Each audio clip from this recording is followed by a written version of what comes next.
As you know, the science form started in 1962 with clear-cut objective of popular science and also to bring the latest development to the common public in science and technology through lectures, symposia and other things, particularly conducting Wednesday lectures, and since 40 years conducting month-long annual science festival. We are at 2,775th lecture. The Yersa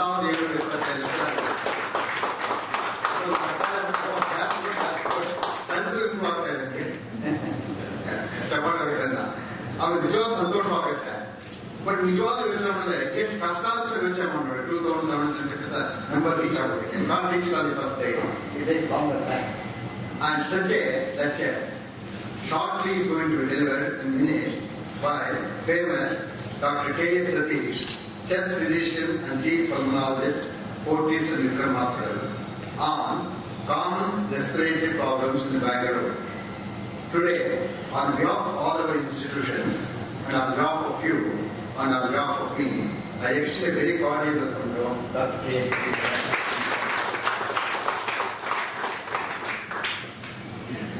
Of course, he is Bangalore-based, our own person, holds specialization in pulmonology and HIV medicine, an extraordinary combination of two vital streams in medicine. His 3-decade-long medical career substantiates for seniority and enormous experience Dr. Satish holds. 3 decades is not an easy thing in that. You are Kannaka Prodvikade, a gold medalist and state award. In his MD examinations, Dr. Satish has successfully accomplished DNB and MRCP, membership of the Royal College of Physicians, qualifications too. He holds the distinction of being one of the first few fellows of British Thoracic Society UK. Dr. Satish is primarily attached to Chest and Maternity Center, Bangalore. He is also in charge of Pulmonology and HIV department at Fortis and Vikram hospitals, which are considered as premier institutions in Bangalore. At Chest and Maternity Center, Dr. Satish is managing the chest department by the maternity wing attached to the clinic, looked after by his wife, Dr. K.S Satish, who is an experienced obstetrician and gynecologist by profession. Dr. Satish serves as principal investigator to almost 15 clinical trials conducted at a global level. Clinical trials it's so difficult. And he also has close involvement in clinical research institutions like NIMAS and Jawaharlal Institute of Advanced Studies. Both of them are institutions of national importance. NIMAS and Dakshane, Nansi Pratak and Dr. Satish Chandra, our old student, who are director and also former vice chancellor. According to the first pamphlet, his lecture was tomorrow actually, Friday. But we also problem there because our lecture we have film from science subjects, which was on Sunday. Sunday we have requested Satish Chandra to deliver his lecture on epilepsy and now. We are not going to put there without any confusion. Film show lecture subject is always guaranteed. But snacks are also guaranteed. You thank the snack of first I believe snacks are very important, you know. Your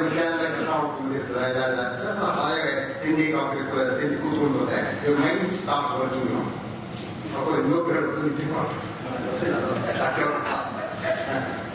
I will change that, really note that change. Dr. Satish is a renowned speaker in national conferences focused on chest diseases and HIV. He has undertaken a large number of CMD programs with a total figure reaching close to 100. The cricket can start with that. 100 is important today. Here also it is important. His active participation in national and international conferences keeps him up to date with the latest medical updates.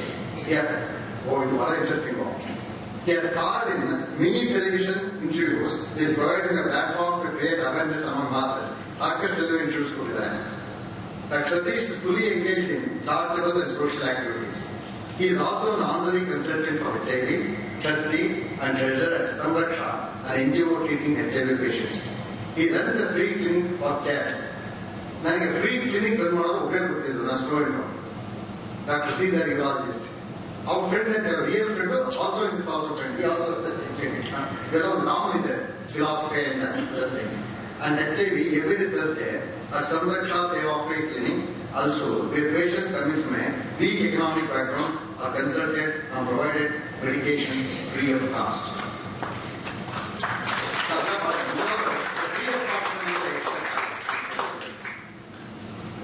And we are happy about such a person here. And then, even the lecture Admele, an important lecture is there. Dr. Subrand Raju, Professor International Center for Theoretical Science, is going to speak on black holes and quantum information. Then, on the 14th, we will have Friday film show. 15th, one more important lecture. Dr. G. Padmanabhan, former director in News of Science, will speak on curcumin from turmeric, a one-time drug in waiting. G. Padmanabhan, director, first biotechnologist of India, not an ordinary person. He has given us 20-25 lectures. The latest technology is catching all Ayurvedic things and trying to find validation in them. Finally. On the matter of TDU to start, transdisciplinary unit from sample to already some 5,000 times identified on this. Only turmeric is very important. Few scientists will not topic curcumin from turmeric. A abundant drug in waiting. In Australia, they will not say UU Chinese at the age of 87. She got the Nobel Prize medicine for physiology. Martin Casante, herbal in 1960, malaria was eradicated in the hospital. Adike abundant drug in waiting in there. RK Mando, 18 American hospitals. But after 70 years, Google saw that there was some scientific thing there. They gave a Nobel Prize for physiology and medicine. That's and such a beautiful lecture there from G. Padmanabhan. Then on Sunday, Satish Chandra and Epilepsy and Law. Please come for all the lectures. Apart from that, you first time this hall is a completely AC controlled hall and 200 economic space. Apart from it has got an IP address. IP address means if you have IP address elsewhere at Melbourne or San Francisco, they can stay there and this lecture right now. And it's being covered through live stream in Facebook and also on YouTube. And this science lecture, science festival lecture started like this. Maybe one day, Dr. Nasirmaya took me. He was my teacher, age difference is 25 years. We were evening newspaper program at City Institute, famous. At about 7:30 in the night, suddenly he told me, AHR, he used to call me AHR. There is a Ganesha festival, there is a Sankranti festival, there is a music festival, so many festivals in our country. Then I asked him why, what is the problem? Then he told me, no, one festival you are missing. Then he told me, why can't we start science festival? I believe in 1978, Nasirmaya got this idea. So being a younger person, next question from my side is, they know how to connect the festival, Ganesha and other things. How do we connect science festival? He immediately returned to me and told me, how will I connect music festival? They call some 5 musicians, ask them to sing. Like that, we can call some 5 scientists, ask them to give a lecture. That is the science festival. We started 15 people, at that point of time, 1978. It was a success, and the difficulty was there to fix them. And then suddenly he said that, why can't we double that number in 79? Because Nasirmaya always finds some sort of opportunity in text for analysis. He said, why can't we connect 30 lectures in 1979? We did it. And in his mind, almost to stop it there, Suddenly he said, in 80, why can't we do one more? Like that, 85, 90, 100, 2017. I think we will go to 3017 also. There's no problem. And confidence we appreciate for all. And actually, July 1st, July 31st is fixed. Year is not fixed. 40 years ago. In Wednesday is fixed. Not the date, not the month, not the year. Just imagine 1962 and today or 2007, we are not let up a single Wednesday.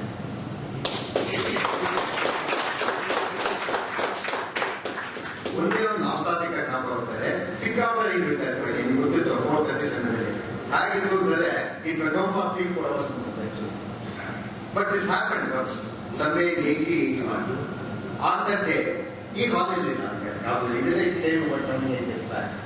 In a room somewhere, myself and Nesrmaya were waiting. And K.S Swami is there. Famous K.S Swami, chairman of the Institute of Management, he started Bangalore National Management. He is lecturer there. He gave, even though they were there, totally 3 persons, 1 speaker, myself and Nesrmaya audience. Now just imagine. But today it has not happened like that. No? The rise of, we are all here. That also indicates the popularity of Dr. Satish and also the way the Bangalore State Farm is going on. With this introduction, I request Dr. Satish.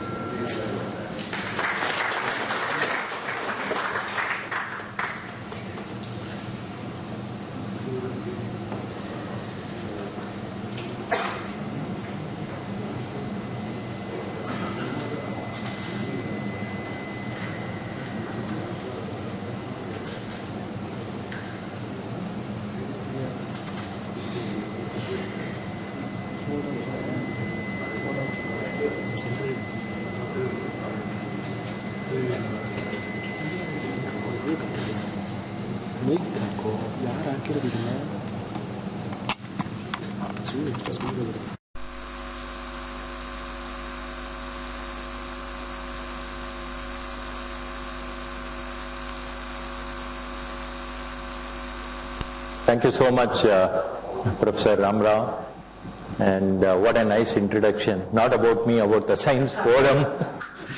And yes, and it was an occasion that I was waiting for, and very nostalgic memory when I came here. One was I came here in 1974 to take part in an orientation course just before I began my PUC. And of course, meeting Professor Ramrao, and then also seeing in the last stages of, late Natsimaya. And also many students who have passed out from here, and such a history that, that I got information from Ramrao regarding the Science Forum, the every Wednesday program, and the participants who come here. And then, like what he said, he always gives everyone a nice snack, and which I also had, and then starts, this program. What a way to start! What a way to do all this. I remembered when I recently, just about a month back, went to see the famous Swamiji, Siddhganga Swamiji, 110 years old. He was not well, and then he was not well. He was hardly able to speak, but he still kept on saying prasada, prasada, prasada. He kept on saying. So initially I didn't understand, which he wanted me to have breakfast and then come and see him, like what Professor Ramrao was doing. And thank you so much, sir, for the opportunity that I have today to speak to you on a topic which was chosen by both of us consensually. Mainly because it's a burning problem. All over the world, it's a problem. You saw last week, all the great leaders meeting in Paris. And all of us have to think about what we have done to Bangalore, what we have done in general about pollution and so many things that, all of us encounter. And all of us have a responsibility today. Especially at this juncture, we are at crossroads. We don't know where we are going, how the Bangalore is growing. We were just talking about, about the metro that runs through nicely, and the traffic that we all spend. I will be speaking about it, what Bangalore is facing about. So my topic will be on, as I said, on the respiratory common problems that we all encounter in Bangalore, and also mainly I will focus on what is bugging Bangalore and what all of us have to do to improve this even at this point of time, and all of us can definitely play an important role. So it will be, the topics will be urbanization and ill effects, indoor and outdoor air pollution. Many of us know about outdoor pollution, but indoor pollution in India and some of these Southeast Asia and in China is a huge problem. Many of us do not know about it. Effects of air pollution and respiratory health, how this air pollution affects all of us, who are in Bangalore. And some of the infections, which I'm not going to say in detail, but I'm going to talk about some of the recent infections, like for example H1N1 influenza and so on, which we can do something. And of course India is a home to 1/3 of TB population, so we have to know something about TB and where we can do, how we can eradicate TB. Is it possible to eradicate? These are some of the topics that I'm going to speak. And there are non-infectious respiratory problems, allergic rhinitis, asthma, COPD, OSA, all these. These are very pertinent and relevant. I was giving a talk just last week in the American College of Physician, and saying that Bangalore is well known for garden city, as a garden city, now Silicon City, also known for various other historic monuments that possess in being present in Bangalore, but also now called as the asthma city, very sadly. And people who come from outside wants to check here, come here, sir, I believe there is asthma problem here, allergic problem. Can we come here? Can we live here? Also, this used to be called as the pensioners' paradise. Such good names that Bangalore had. And unfortunately, when somebody comes and asks, sir, this is supposed to be an asthma city, is it true? But, I say sadly so. But, that is the real picture. So let's move on. These are basic necessities of life, all of us know, the food, water, and air. And all these are important, as all of us know. Food is so important, malnutrition is such a big problem, starvation is such a problem all over the world, and providing food. And the water, all of us know about it, how we are fighting for water, how we are wasting water, how we are not conserving water. Again, all of us have an important role in the future. If we don't conserve water, I think it's going to be a big, huge disaster that is, facing all of us. So we have to be, careful. And then the air that all of us breathe, every day is also very important. So let me leave these two to some other day, and then let me focus on air. And these are very important as a doctor, of course, the nutrition, food. There is some talk about obesity here. I'm talking about respiratory problem, and of course the water is an important, necessities. So oxygen, which is such an important thing. So all of us say, when somebody is having difficulty in breathing, oxygen, get some oxygen, give some oxygen. His oxygen is, he has, no oxygen. So we always talk about oxygen. There is an oxygen lack. So I got some oxygen from somebody. This is a common term, and such an important term that it is, misused many a time. Provides us with 90% of our nutritional energy. Many of us know, that oxygen, is important, but it provides 90% of nutritional energy, with just 10% coming from food we consume. Provides energy, and these are some basics which all of us, have learned from professors like Ram Rao, oxygen through mitochondria, ATP and water, glucose 2 ATPase, adenosine triphosphatase, glucose with oxygen 36, and then the fat with oxygen 130. These are all how the energies are, produced by the mere presence of oxygen. So oxygen ultimately is so important, especially for somebody like me who is practicing, in chest medicine. So first thing that I carry, I always in my pocket is the pulse oximeter, which will check oxygen, how much is it. It's there all the time with me, except probably when I'm, sleeping. Now, what are the main sources of oxygen? This is important because what we are talking about, what has happened to Bangalore, what has happened in general to this whole world, is important if we concentrate on these slides. So 330 billions of oxygen per year, green algae and cyanobacteria together produce 70% of the world's oxygen.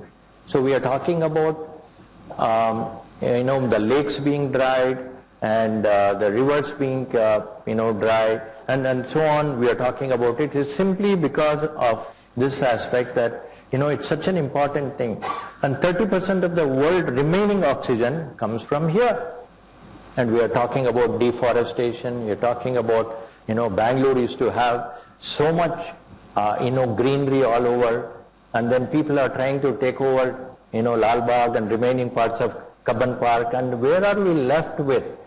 We are left with absolutely no trees, and now there is some kind of a movement which is taking place, like for water, conserving water, also planting trees, which is such a wonderful thing. But where are the places to plant these trees which require some shade, which require some kind of a nutrition, some kind of an environment? All these areas were full of trees, and the big trees are being cut down. And how do we get oxygen then? We are talking about oxygen, we are talking about pollution, but where do we get, if we don't have plants and trees and so on?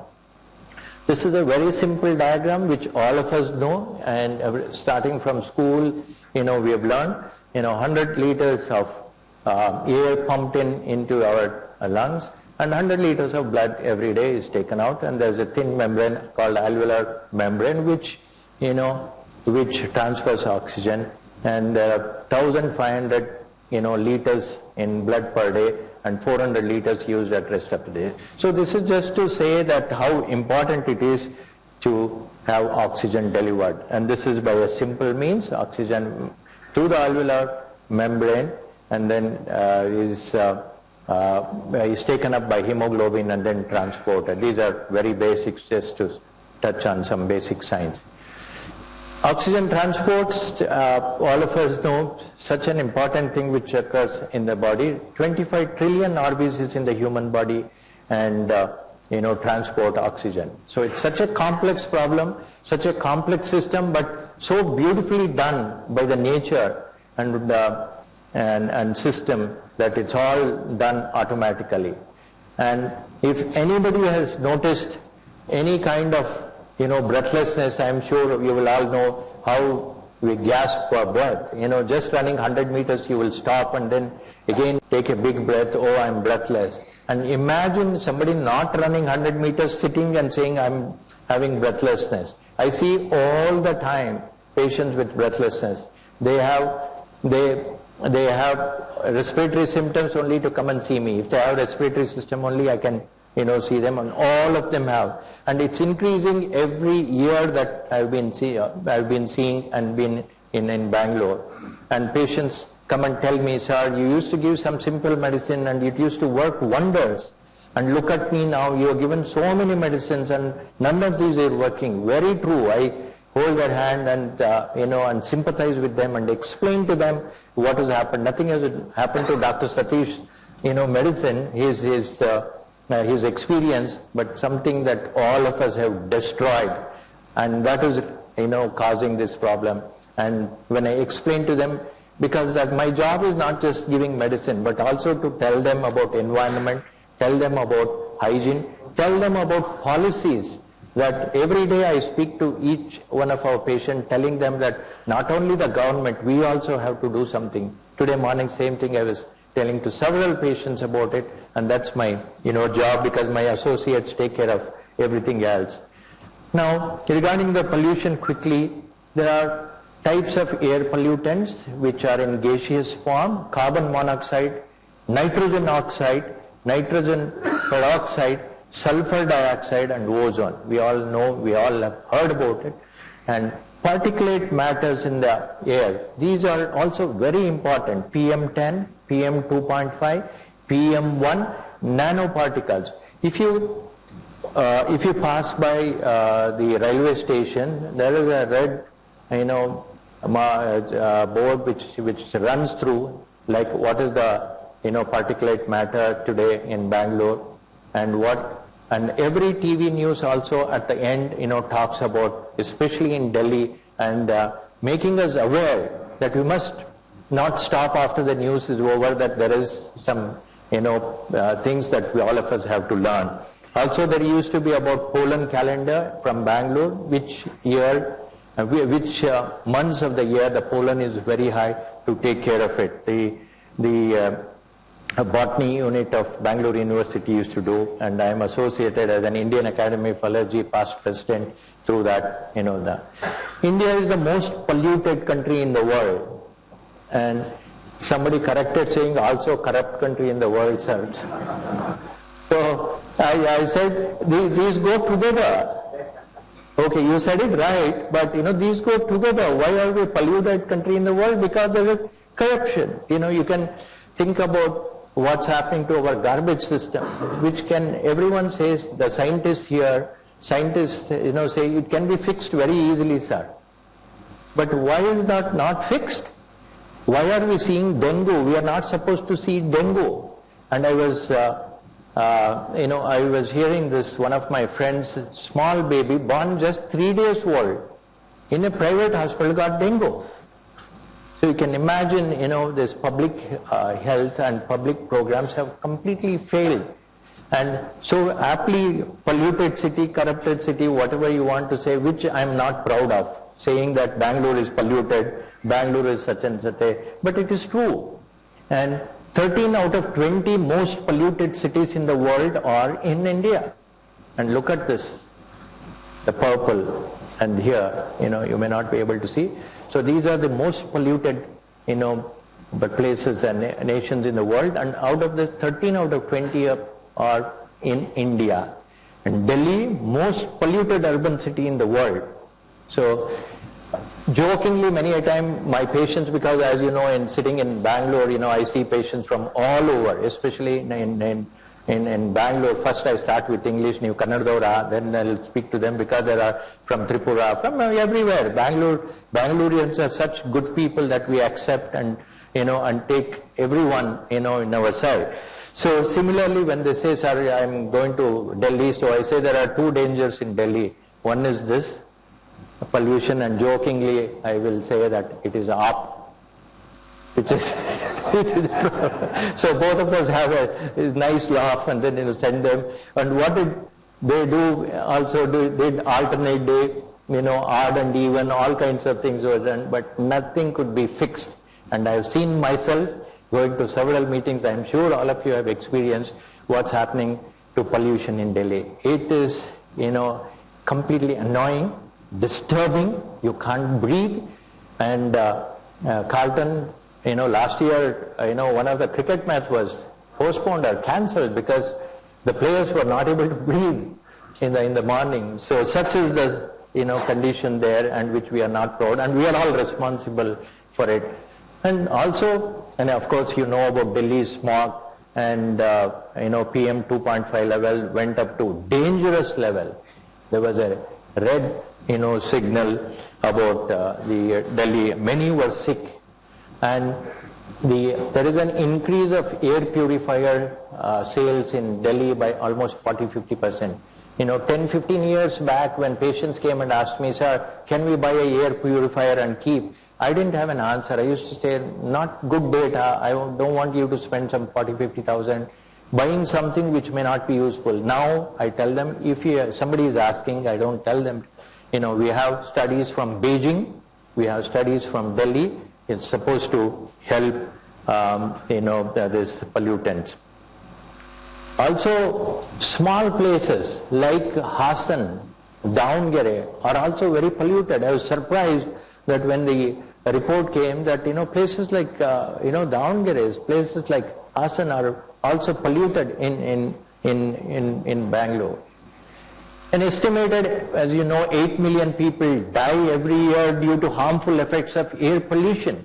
Among these, 4.3 million deaths are due to indoor air pollution. Can you believe this? Can you believe this? And we talk about many a time, people dying in war. This is war. Without using ammunitions, nuclear bomb, without having army or anybody fighting. This is war. This is death. The calamities are here, a death. And when somebody dies in North Karnataka, or when somebody dies, we make so much noise on the TV, in the media. But look at this figure, very disturbing. And I am seeing this. I am seeing this. That's why I can tell you emotionally that I am seeing this happening in front of me. As I started practice when I came back from England from 1990s to now, the number of diseases due to air pollution has gone up not 100 by 500 to 1,000 folds, and that is very disturbing.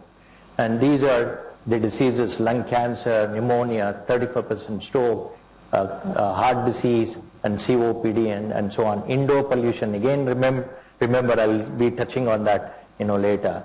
If you travel by, this is a study done in Mumbai, which is the safest mode of transport. Safety limit 50 microgram per m square. Bus 502, non-AC car 310, local train 156, AC car 69. So that's the mode of transport which can be little safer. I'll be touching more upon this later. Now, when do we expect this kind of an exposure? At birth. Look at the studies done showing in the placenta, before the baby is born, already there are pollutants inhaled by the mother which cross the placental barrier, and before birth itself you are exposed to the pollutants. And how many pollutants? 287 pollutants, chemicals, pesticide identified in the umbilical cord in the blood, and which had some very poisonous like lead, mercury, fluorochemicals, and other biophenols. So this is also very disturbing, very disturbing. Before the baby is born, already the baby is exposed to all these toxic chemicals. This is really disturbing. Most of these came from indoor sources. Now these are some of the congenital abnormalities noticed in those who were exposed: cleft lip, cleft palate, and exposed to carbon monoxide, PM exposure, and so on. These are studies conducted. And this is another thing: residential proximity to the main roads during pregnancy and risk of asthma subsequently.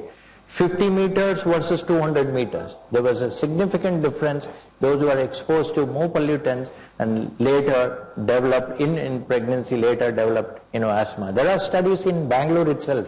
School children who are exposed to traffic and schools which are away from traffic, how many of them have asthma, allergy, and respiratory problem. These are studies done by my friend, the Chest Research Foundation. You can see here.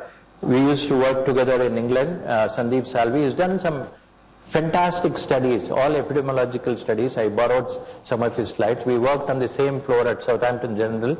He worked with Professor Holgate, famous man. And biomass smoke exposure and risk of global COPD. And all of us almost forgot about all this, and then we were only asking about smoking. Then I realized that there are 40% of women and children who have this problem without smoking. They behave like smokers. Of course, there are various reasons. Passive smoking, for example, is another reason.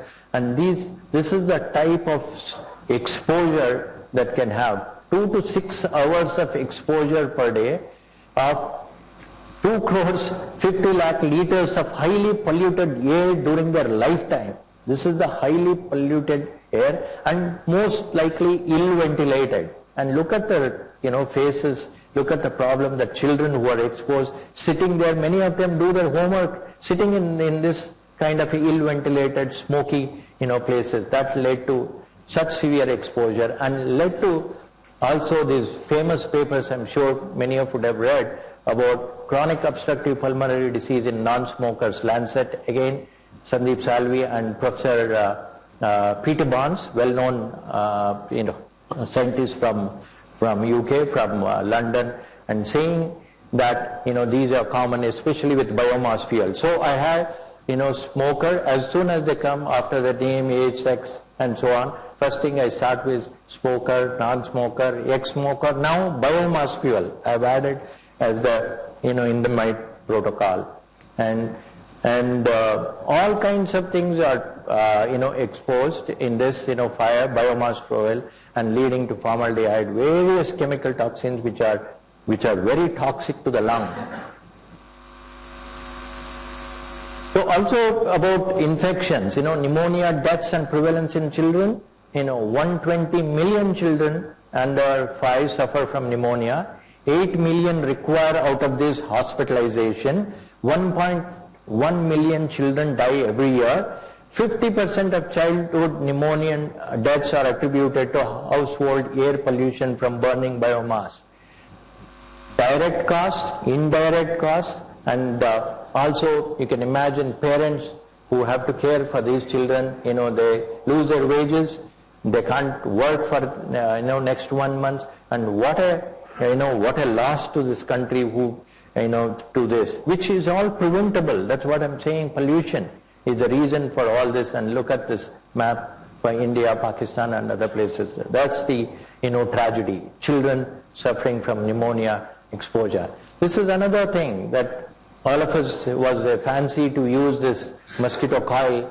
Of course now it has been used very sparingly, but look at this usage still. None of us may be used by 2 billion people across the globe, and 12 billion coils sold every year. And burning one mosquito coil produces as much amount of PM, that is particulate matter 2.4, that is produced by 100 cigarettes. It's like smoking 100 cigarettes whole night, somebody is exposed to it. Burning one mosquito coil produces as much amount of hydrocarbons that is produced by 50 cigarettes. And look at what it contains: pyrethroids and coal dust, coconut husk, binders, resins, and so on, which during that 6 to 7 hours of night exposed to heavily polluted air. And similarly, the studies were done with the 3 and showing that whole night they were exposed to very toxic fumes, which led to a lot of respiratory problems. All these are dangerous. All these are dangerous. Including these, even though I use it because of practicality, especially these people say, sir, I use this, I also use this, but these are all not good at all. Not good. What is good is our good old, this one. This none of us have now. Nobody has. Nobody wants to use it. And similarly, all our grandmoms and grandmothers used to put all our bed sheet, pillow covers, beds outside to dry it in the air. Probably they didn't know, or they knew, to kill the dust mites. None, I don't see at all now, any hanging, beds and bed covers outside in the sunlight, and that leads to, severe dust mite population that causes severe asthma and allergy. And what about these dhoop? Not so common in South India, but in North India, very common. I'm sure there are many North Indians. This is very dangerous, this dhoop. One dhoop is like 100 cigarettes. One dhoop is like 100 cigarettes. And I'll show you some interesting thing in the dhoop stick with window open and window closed. When you close the window, the more pollutants gather inside your room. And this is another thing. All the famous priests in Bangalore are my patients. All of them. I get their blessings, I get prasadam, and I also have to look after them from Tirupati to everywhere. It is very true because it's all ill-ventilated, and they are exposed from childhood days. It's such a sacrifice that they do from childhood days till 12 hours, 14 hours of exposure. And these were one of the studies done by my friend from Chest Research Foundation, showing that 25% of temple priests in that study showed evidence of airway obstruction and in non-smokers. I've seen myself in my practice here. And this one, all of us know about it. Such a politics last year about whether to ban, not to ban. This is a religious kind of thing. Why not during that time? Why not during this time? Why not during Hindu festival, Muslim, all kinds of crap was going on. And that was all, and how much pollution? 1,000 times during that month, during Diwali festival. 1,000 times pollution. And I always tell my associates, please don't take leave. during this festival time, because I see so many of them coming with severe, I'm not talking about injuries, which the eye specialists and others have to deal with, but we see a lot of acute exacerbation of asthma, ICU admission, and more sickness, and then we are all available during that time, and this is the result of this. And we must do something about it, all of us, and see the effects are due to all these kind of, the crackers, the Lakshmi Pataki that we all know, and all these can produce so much of pollution. And these are the snake tablet, this one, very high, and then lead, Fulzadi, Chakra, and these are North Indian names for all this, which are all there. As you see, Lakshmi Pataki, which we all know. Heavy pollution and also can cause heart blocks and heart attacks due to PM10, being in the blood. And relative risk of sudden heart attack in general, not about the crackers. Smoking, yes, and there are physical activity, diabetes, anger, high cholesterol. Spending 1 hour of traffic, very interesting. And most people going from in Bangalore to the Sarjapur Road, the Whitefield area, easily 1 hour. And then we asked them about, I've started asking about it mainly for school children, when do you leave the school? Today morning also I was asking one child, 5-year-old, how far is your school? And then this girl was saying, I go by van, come back by auto. Probably auto by, and how much time you spend? 30 to 45 minutes, she said, for some 15 minutes or so, distance which is really there, and that can lead to a lot of, problems, and then leading to, heart problems. So spending, that's all because of, pollution. Again, obesity, also linked to exposure to air pollution. This was also, for me, a surprise, and very well known, obese. But what do these plants do? They help so much to absorb all kinds of toxins and chemicals from all that we abuse in our environment. That's why the important, not only they give oxygen, but also absorb, all kinds of, toxins, carbon dioxide and so on, and give out oxygen. That's why I think we must, take pride in saying that, we will plant and do, only that, to get the glory back in Bangalore, whatever Bangalore has lost. And these are affected population due to air pollution. As I said, nobody takes notice of it because it doesn't happen immediately. It doesn't happen immediately that when you are exposed to pollution, nobody has symptoms on first day, 1 week, 1 month, 1 year, 5 years, 10 years, and then only this happens. That's why you see 8 million deaths due to pollution, indoor or outdoor.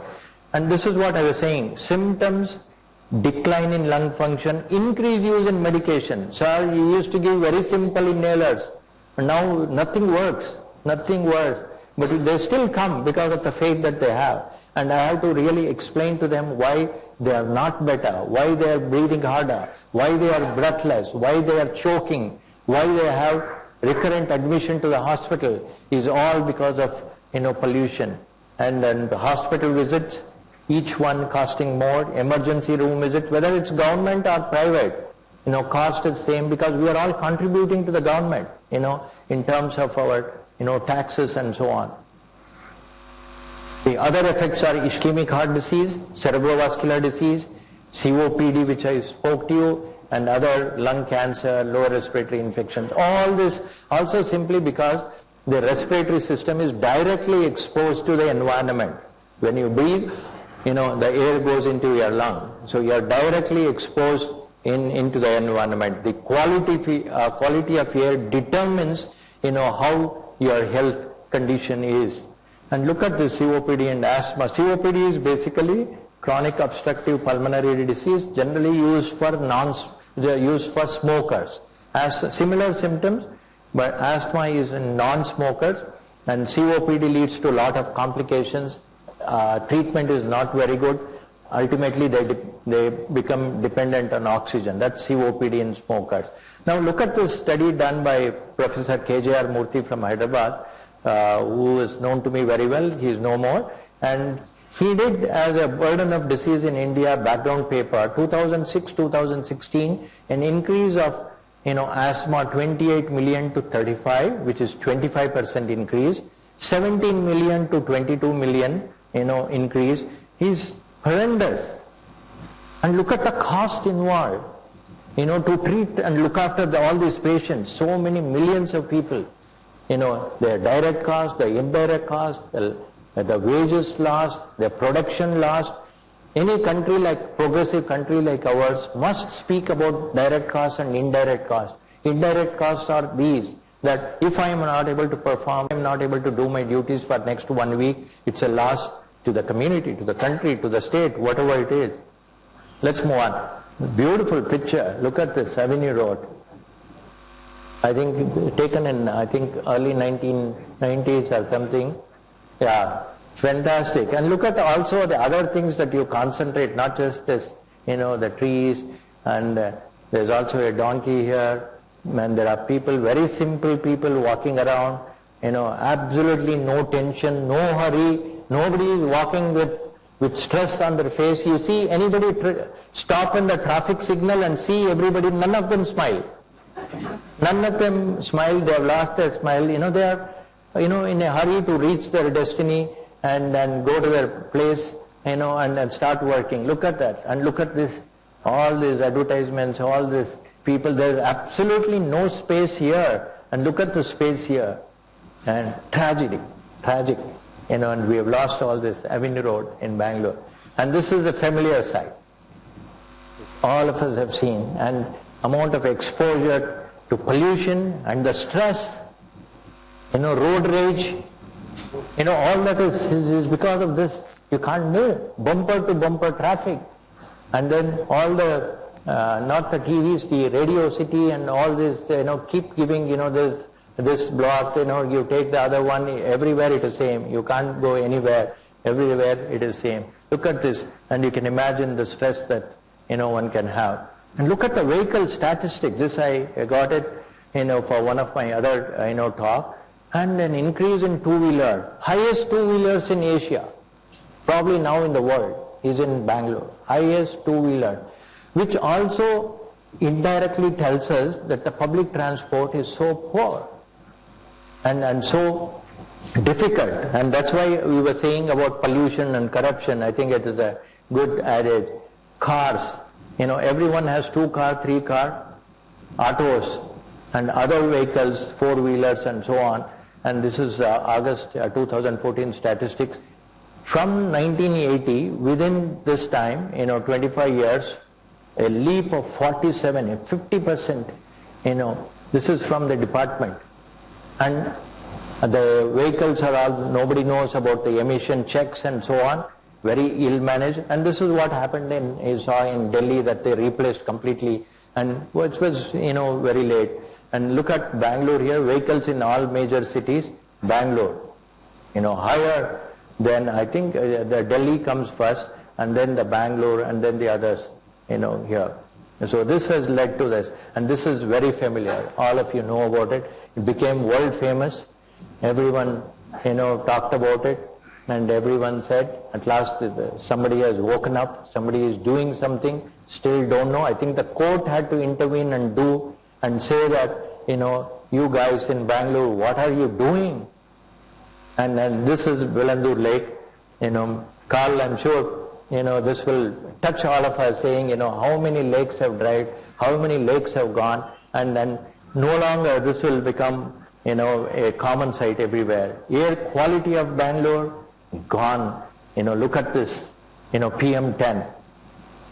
We are breathing very toxic, poisonous, air here. And imagine what's happening in Delhi, which if I am saying this, what's happening and you can. And climate changes also, as the 1990 to 2000, if you see, there's also been a change in temperature. We are not used to, we never had fans in your childhood. I'm sure all of you seniors here will know that nobody had fan, nobody knew TV, and I cycled from my place to, to MES college. All this, has gone, temperature changes and so on and so forth. So what does it do? Shorter life, this pollution causes all these effects: stroke, autism, asthma, lung cancer, reduced lung function, and so on and so forth. My famous, the words used, sentences used by my patients is, "Sir, I was sleeping and I started coughing, then I knew that I reached Bangalore." And I'm near either Hosur or somewhere, I can know that I was fast asleep and suddenly I started coughing, then I knew I reached Bangalore. That is the state that we are in, very sadly, very sadly. All this can cause depression, Alzheimer's, learning disability, and many a time, school performance, all this goes down because of this, And look at the lungs. Every day I see a young man coming and saying, "Sir, I'm bringing out black sputum," and he's worried about whether it is blood or what it is. It's a common problem, which means you are in Bangalore. I'm sure you are from Bangalore. Then they'll say, "Yes, sir, I am from Bangalore." So this is Bangalore soup, this is Bangalore tar, this is Bangalore pollution. So don't worry, you are young, as long as you are not smoking and then complicating it further. You don't require X-ray, you don't require anything. Go, it will keep coming, and then I don't know when it will stop. This is a common problem that I see. I don't even do testing. If they are smoking only, I'll try to see. And then this is because of this.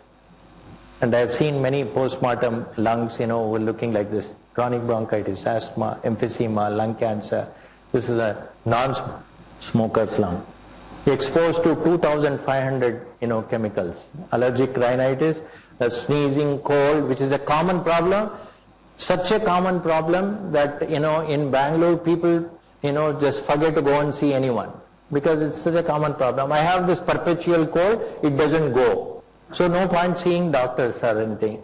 But it affects children, their school performance, their focus, their attention, their memory power, their school performance. The allergic rhinitis, a common problem that we see. And treatment is, of course, various things which I don't want: allergen avoidance and so on. And then passive smoking, that's also very important. These are some of the modalities that we use, the inhaled medications. And asthma, this is asthmatic airway, this is a normal airway, and that's because there is a direct connection between this. So if you see here, most of the time I am talking to patients about this rather than medication. Why you have asthma, why others don't have asthma is the reason. And only talking about no carpets in the room, bedsheet, pillow covers, get it cleaned twice weekly in hot water, no woolen blanket, use cotton quilt, no teddy bear, no soft toys, and no smoking, passive smoking, no dope, no agarbatti, no mosquito coil. All these, like a parrot, every day, all 50, 100 patients, same thing also told to them to reduce the amount. You cannot completely eliminate it, but reduce the burden that one can do, and of course diet and so on. And look at this, only environmental factors. So this is all a preventable kind of diseases which we are spending so much money and so on. Also it affects the heart, not just the lung, air pollution, cardiopulmonary disease, proven, and as I showed you also the risk of sudden, heart attacks. And these are some of the asthma triggers: cockroach, chemicals, pets. 20% of Bangaloreans are allergic to cockroaches. There are molds, damp. And this is one of the study done in Bangalore, ISAC study, very famous study, showing that Bangalore there's, school children, 30%, which means every third child, you ask every third child that do you have cough and wheezing or chest tightness or phlegm, every third child will say yes. And that's the state of our, and it has increased from, it used to be 2% and it is now 30% of school-going children in Bangalore have allergy and asthma. 300 million people suffering from asthma, such a common problem. I don't want to go into the details of this. Asthma management, trigger identification, and then of course we give medication to improve it. We have a stepwise treatment, step 1, step 2, step 3, step 4, we go on in learning. Medications are excellent, very good medications available. Also India is famous for alternate system of medicine. Some of them opt for alternate system of medicine, including Ayurveda, homeopathy, Siddha, Unani, Tibetan, fish medicine, all kinds of treatment. I'm very open and tell them whichever suits you use it, but get it checked whether you're doing the right kind of thing, because some of them, may do very well. Avoidance of smoke, etc. are important, and also, various occupational lung diseases are also common in Bangalore, and these are, noted. Smoking is another very big and huge problem, and many a time you are caught off guard. I had a patient who I kept on asking, I'm sure you are a smoker. No sir, I have never smoked, I have never touched, So I said, why is he behaving like a smoker's, lung disease where he requires oxygen, not responding? And then I didn't have an answer. He was admitted, he was in ICU, then he came to the ward, and then I had a time to chat with him. In ICU many a time you don't get. I said, what do you do? Sir, I'm a businessman. Okay, now what kind of business? He said he was doing some, rubber factory or something. Then what happens? Simply I just kept on talking, not trying to find out whether he was doing something. Then he said, sir, after 5 o'clock I'm free, then I go to bowling club. Then I said, okay, so what do you do in bowling club? Sir, my friends and me for last 25 years or so play cards. Okay, now I'm getting curious. I said, how many of them smoke there? Sir, everyone smokes except me. Everyone is smoking, and this poor chap is inhaling every day for 25 years, religiously playing cards, and this guy is the one who is oxygen dependent. Others are all fine, and they're... So that's the passive smoking. That's why you see so many advertisements that you see now, saying that please tell someone who is smoking near you, please don't smoke, in front of me. And I'm very allergic. Whatever you want to say. Sometimes, very difficult because these are youngsters and they can be, abusive. But you tell them politely, please don't smoke. I have allergy, I have asthma, something like that. I always tell them, because sometimes, it can be very difficult. But please exercise your duties and rights, because, it is punishable by law. Okay, look at this smoke. This is very common. All 5 kinds of smoking, including hookah. Hookah is now, hookah bars are all there because there is a license that you can have hookah bars. And then I saw myself, in Chandrala, there is a place where there is a gym and also a hookah bar on top. And when people go there, you see school, little older children or maybe college going students, they are all lined up in the morning. What are they doing? They're addicted. So they do the hookah and then go to school or college. That is the status that, that we are in. And these are shown very well, that smoke observed in locations in Karnataka, Bangalore rural, and then smoking and passive smoking causing so much. And smoking in women disturbingly has increased. And many a time, we take it for granted, this lady may not be smoking, and that's the one which will give you a surprise saying, yes sir, I smoke 10, I smoke 2. And some of them fancily say, no, I smoke only imported, very expensive. I smoke, all are same as BD, same, all these 555 is same as whatever. Smoke is injurious and poisonous. Poison is a poison. 1 cigarette also is poisonous, 100 cigarette also is poisonous. And every day I keep. And then I used to do a smoke quit clinic, Professor Ramrao. So I came back with this idea of doing smoke quit clinic, and then, yes. And then I started, there were calls which came. I was very happy saying, so everyone's question was, how much do you charge? So I said, I don't charge, it's free. I want to do some service because I don't want to see you guys in ICU, that's why it's free. Then something happened, nobody came. And then, only one patient came who was going from Dubai to Bangalore, I remember very well.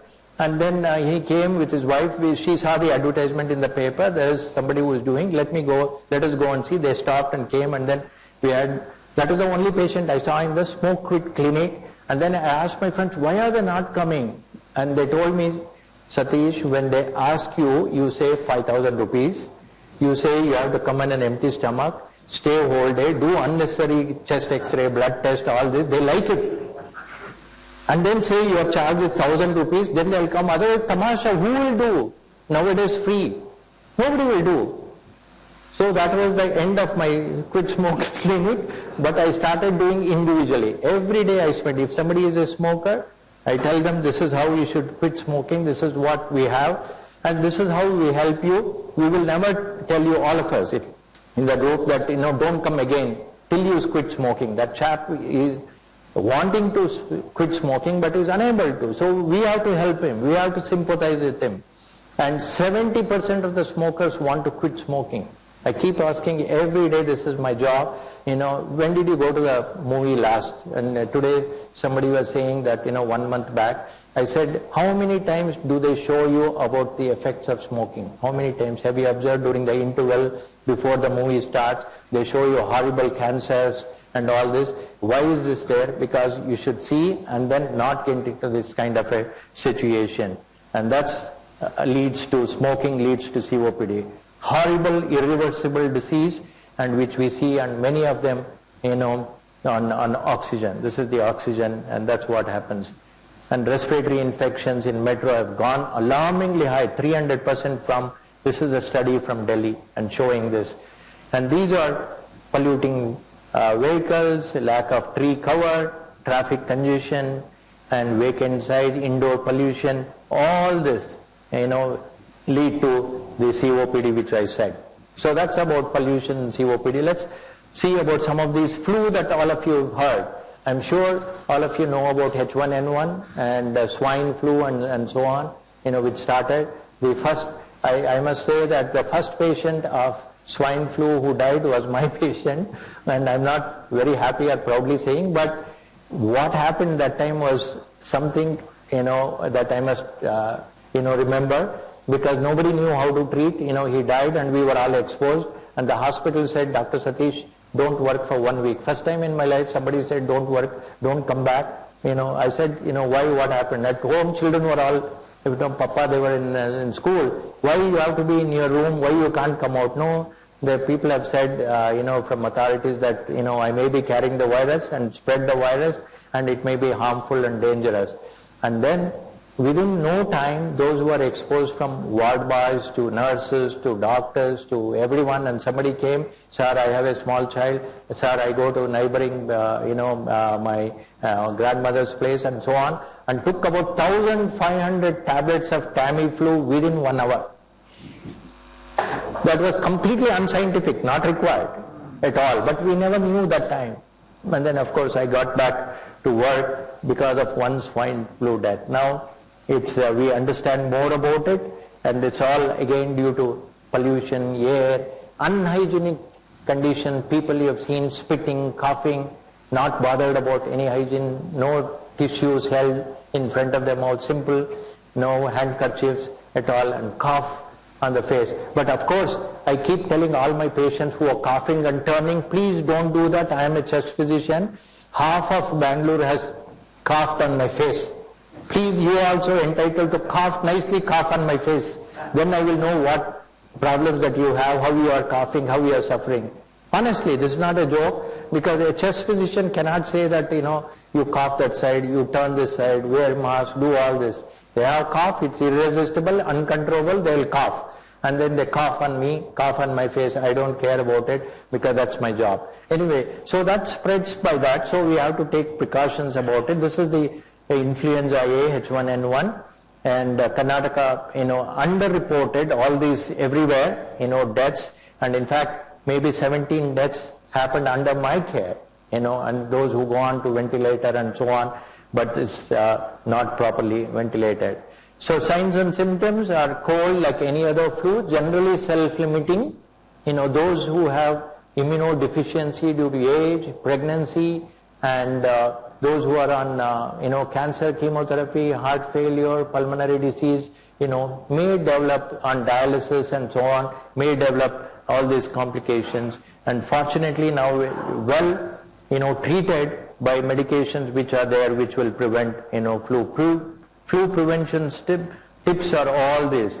Keep sanitizer close, don't touch your, face, and on all kinds of things, stay at home when you have a flu to prevent, spreading of this flu. Flu season is generally from, November, December, and you can protect yourself and others by simple measures which are all known to you. And also the flu vaccine which is available, the triple vaccine which covers influenza A, influenza B and H1N1, is very effective. Also we are going to have a quadruple vaccine which will also cover other infections, and especially for those who have chronic ailments and diseases and elderly can be used. I've been taking flu vaccine for last 25 years, from England days.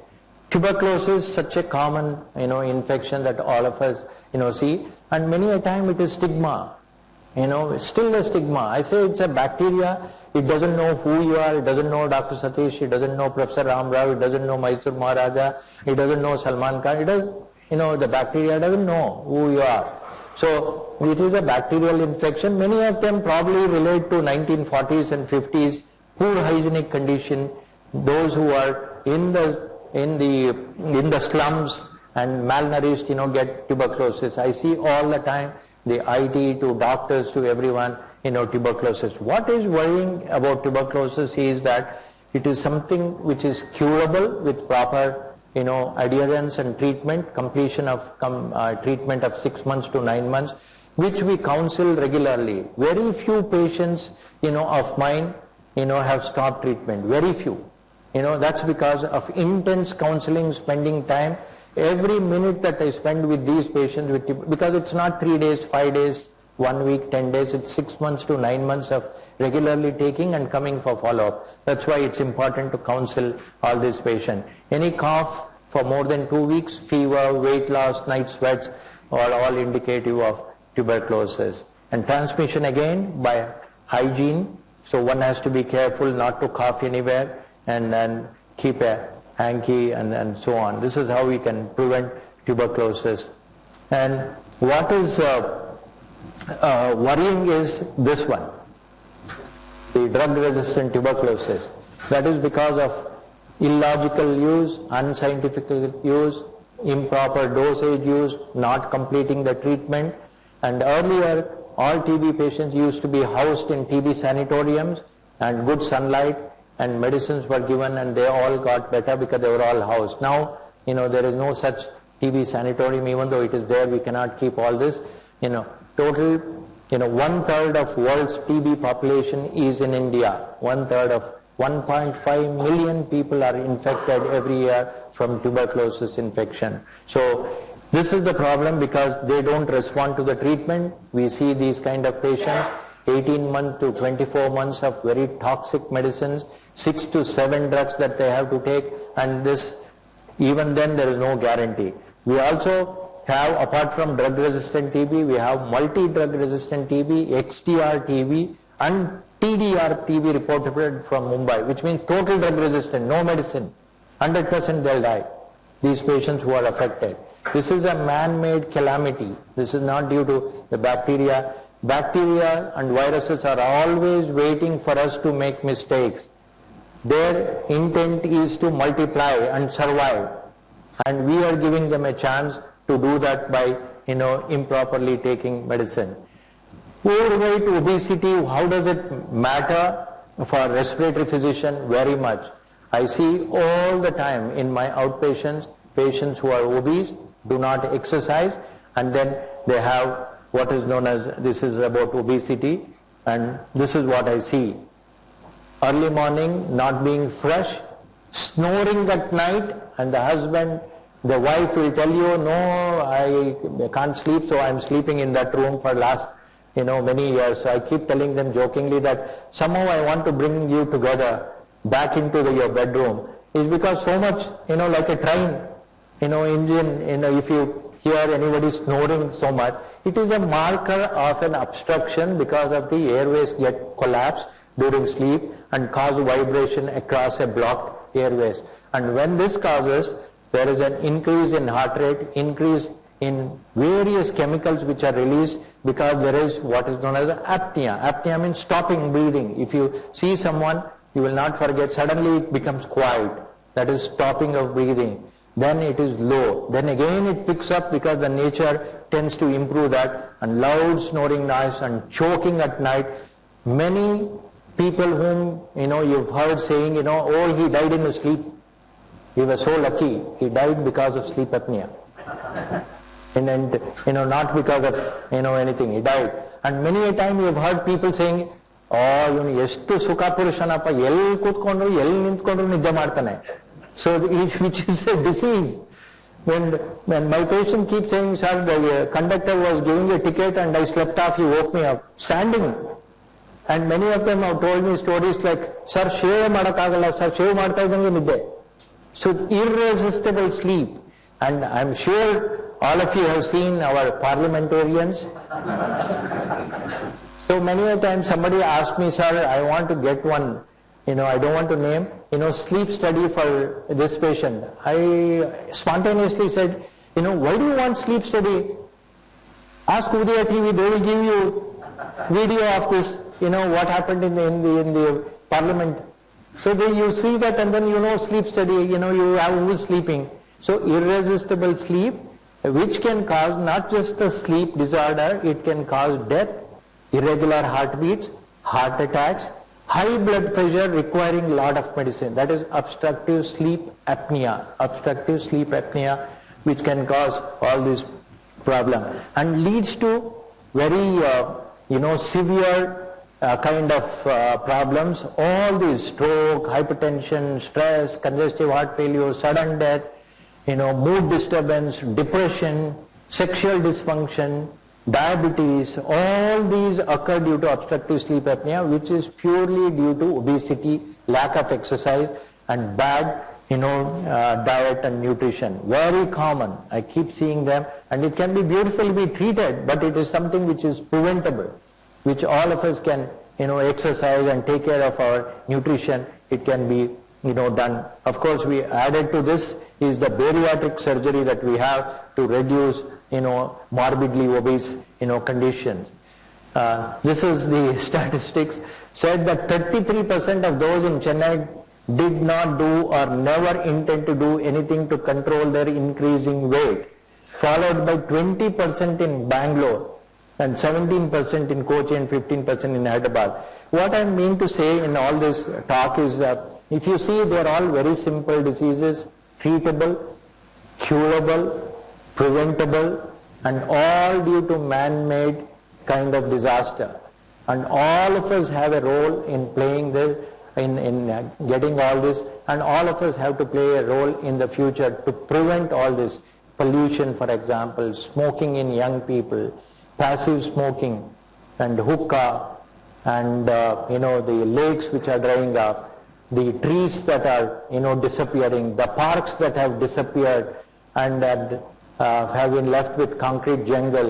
Bangalore, as I said before, garden city, the pensioners' paradise, the Silicon Valley. Okay, let it be called Silicon Valley. No problem at all. Professor Ram Rao very proudly said that if you go to Silicon Valley of America and everyone who is doing very well, he is from National College. How proudly he was saying that. How nice. But we are also facing all this problem today. And many a time, we don't care because it's not affecting me. I have no sleep apnea. I have no asthma. I have no allergic rhinitis. I have no lung cancer. I have no allergic rhinitis. This is what we are saying. But when it comes to our children, our future, imagine, that's what I tell all asthmatics, imagine what's going to happen to Bangalore in 10 years from now. And you will be only 35. 25 years, in another 10 years, only 35. Imagine pollution, and you saw the effects of pollution. If we don't do anything, if policy makers don't do anything, if bureaucrats don't do anything, if public like all of us do not protest and one day in a year or do something like a walk and marathon and all that is no good. I do my job because I see all the time and I have an opportunity to do it. Opportunity to talk to people, ask them about smoking, tell them about the hygiene, tell them about why it is important to prevent infection, why it is important for you to speak about planting trees, and parks which are drying up, all this. And I have a opportunity, but all of us must do to prevent. Like how there is a kind of a momentum which is going on to link the river, to save the river. I'm sure you've seen on the WhatsApp, such a good move. Otherwise we will be all completely dry because no water, and completely breathless because there is no good quality of air that we are going to breathe. And thank you so much for your patient listening. If I am exceeded, I don't know. Thank you so much for your patient hearing. Professor Ramrao, it was really a pleasure to come and meet you and hear from you all the history, and all of you who have come here. Thank you so much, and namaste. Only one, please. Yeah, thank you.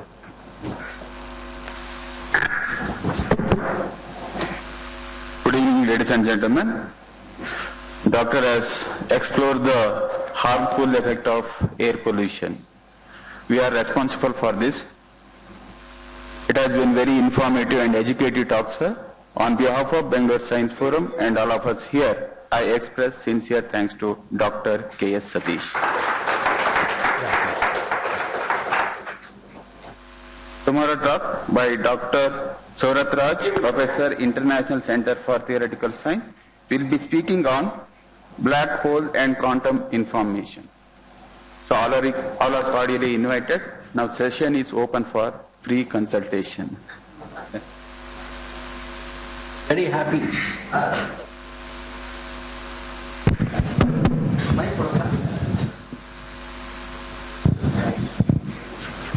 Sir, nearby to our houses, in the trees, a lot of fruit bats are staying, and whether they cause any harmful effect. Fruits? Fruit bats. Fruit bats are there. Their droppings can be, any bird droppings can cause, they become airborne, can cause, a lot of allergies, like pigeons, for example, and parrots, for example, called bird fancy allergy. They can cause a lot of allergy. The bats can cause, these droppings can cause allergy.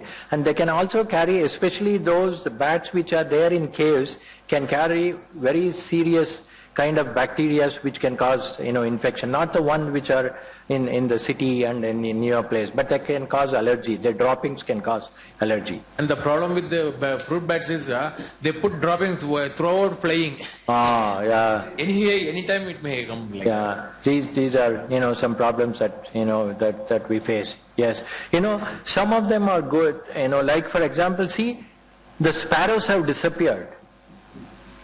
From Bangalore, all of us have, kids, sir, we have seen sparrows near our windows. Where are the sparrows? There are no sparrows at all. They've all gone. Some of them are useful. I'm saying they are useful. The sparrows, the crows, and all that, they clean up environment. Where are they? They don't, now have. And bats, of course, can cause problem. Yeah. Is there any role for salt chamber therapy for respiratory problems in Bangalore? Good question, sir. Good question. I'm sure you've seen a lot of advertisement about salt therapy. This was an kind of therapy which was derived by studies done in salt caves. The workers who worked in those salt caves, never developed any respiratory problems. And that is why the salt caves and the salt mines which were there in especially in Europe and Mediterranean place, they never suffered from any of these respiratory ailments. There was some kind of a protection that these patients have that was made use by the salt therapy which is there, which is of course a commercial thing now. Some people have benefited from it. I had yesterday one patient who said 18 sessions of salt therapy I have done, sir, and they promised me that they will cure. But, look at me today, he had an acute asthma, his oxygen was low, and then he was very disappointed. I said, go back and show it. You must also continue medicine and then also do this treatment. Definitely it is not harmful.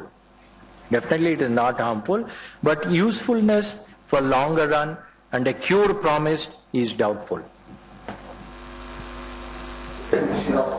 Sir, some of these allergies are caused by this fine cement, AC and seasoning. All these are causing a lot of coughing. Is it risky for this respiratory problem later? And how to avoid this? Yeah. Okay. Good question, because these are common questions that I face. For example, if you are talking about AC, because all these IT guys and all of us work in AC. See, that is why I'm always in suit. I've always, because in my chamber, my ICU, my wards are all AC.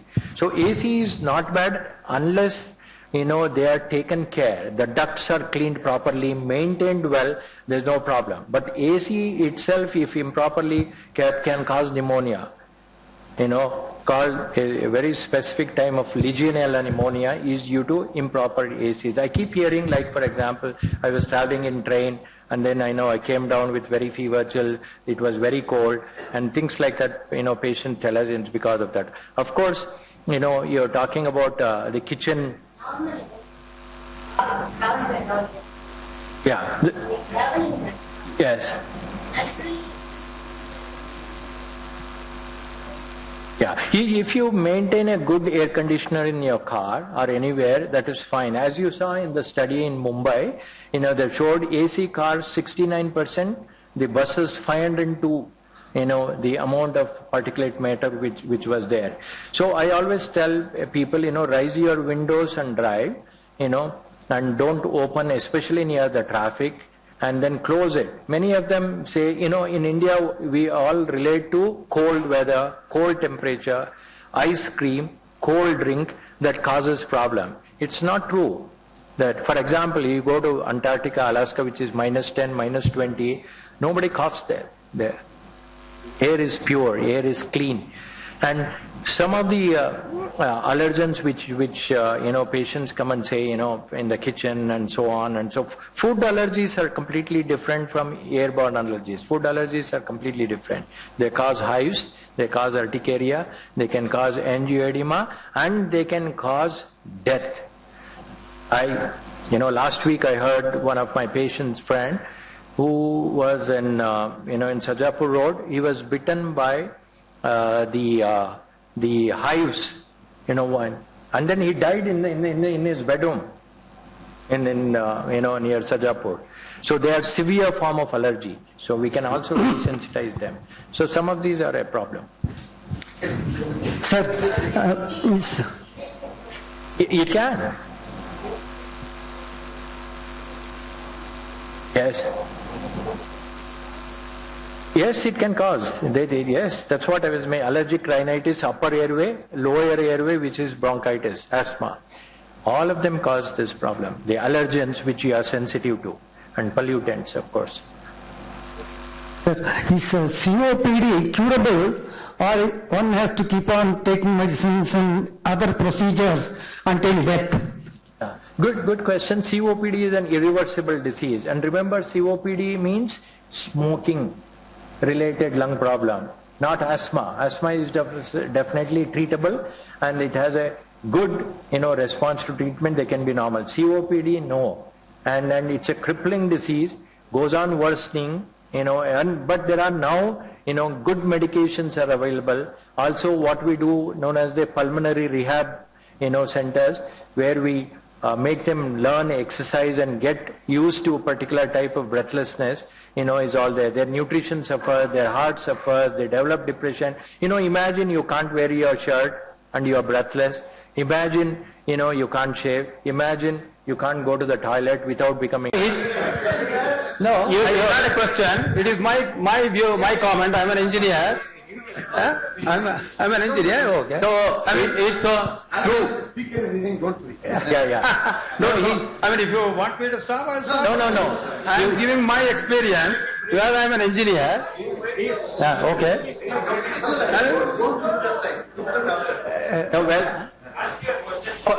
The question. Let me ask you the question.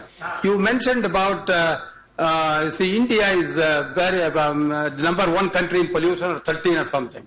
Let me tell you, I think China is also quite come as high as possible as far as pollution is concerned, and even United States. Yes. Because they have polluted for a lot of 250 years, and See, the pollution in Bangalore is because, of course, man-made.